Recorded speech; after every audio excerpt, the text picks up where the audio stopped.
এসো এসো এসো তাড়াতাড়ি এসো।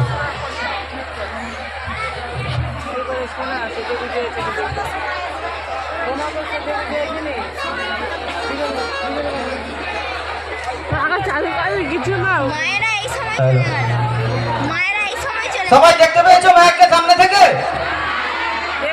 তো ম্যাক ম্যাডামের জন্য একটা জোর করে হাতের তালি হবে, আর একটু জোর। অসংখ্য ধন্যবাদ। তো ম্যাক ম্যাডামকেও আমাদের সংঘের পক্ষ থেকে বরণ করে নিচ্ছে। তো প্রথমে পুষ্পস্তবক দিয়ে বরণ করছে আমাদের ক্লাবের বিশেষ সদস্য অভিজিৎ মালিক মহাশয়। চাইবো সবার কাছ থেকে একটা জোরে হাতের তালি, সবার কাছ থেকে একটু জোরে হাতের তালি।